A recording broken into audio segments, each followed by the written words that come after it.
Assalamualaikum warahmatullahi wabarakatuh. Perkenalkan, nama saya Muhammad Rizky Julianto dari Prodi Pendidikan Ekonomi Fakultas Ilmu Pendidikan. Di sini saya akan membahas pengembangan outline pasar modal. Pasar modal. 1. Definisi pasar modal.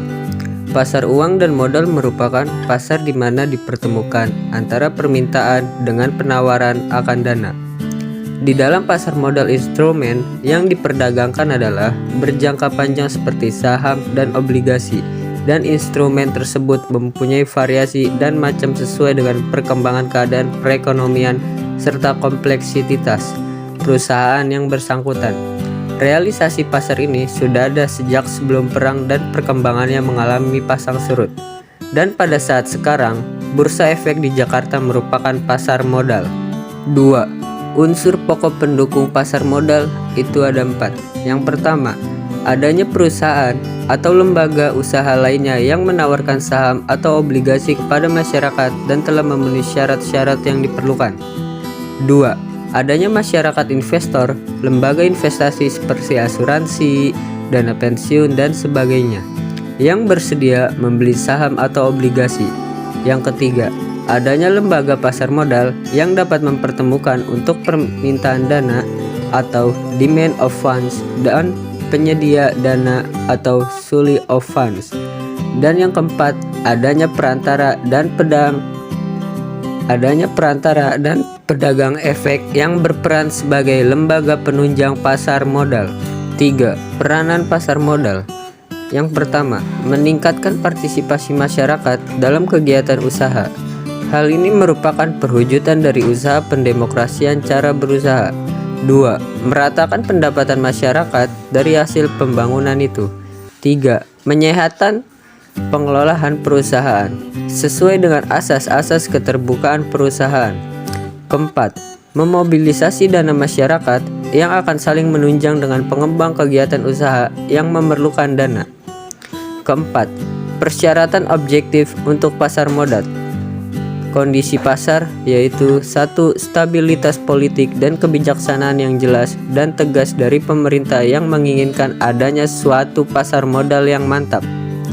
Dan yang kedua, tingkat pendapatan nasional per kapita yang cukup tinggi sehingga mempunyai kemampuan menabung sekitar USD 200-300.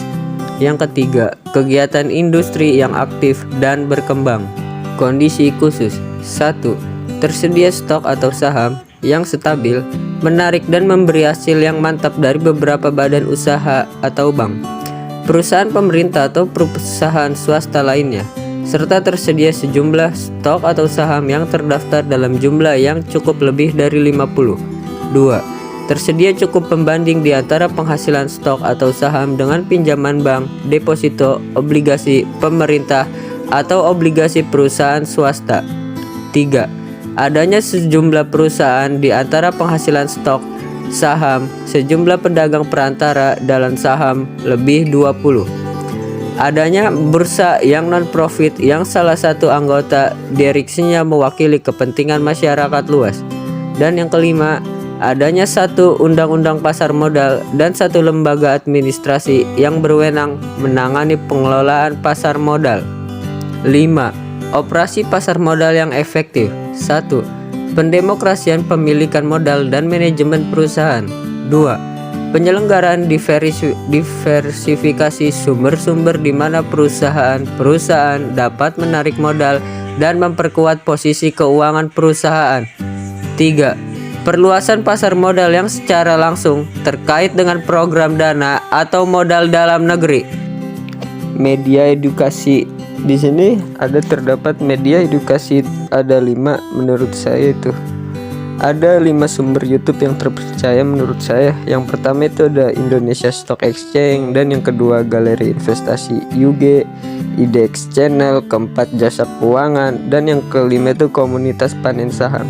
Inilah menurut saya sumber-sumber channel YouTube yang sangat beredukasi tentang pasar modal ini.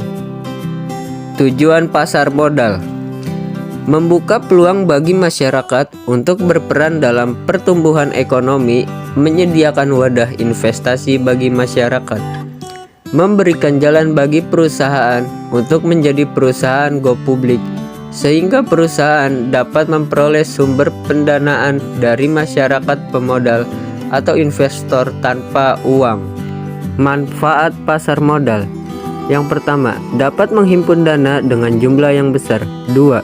Dana bisa diterima sekaligus pada saat pasar perdana selesai. Ketiga, tidak ada perjanjian sehingga manajemen bisa lebih bebas dalam mengelola dana. 4.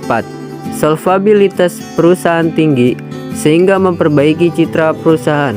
Kelima, ketergantungan emiten terhadap bank jadi lebih kecil. Sementara itu, dari sisi investor, pasar modal memiliki beberapa manfaat. Yang pertama, nilai investasinya berkembang mengikuti pertumbuhan ekonomi. Kedua, memperoleh dividen bagi yang memiliki atau memegang saham dan bunga mengambang bagi pemenang obligasi.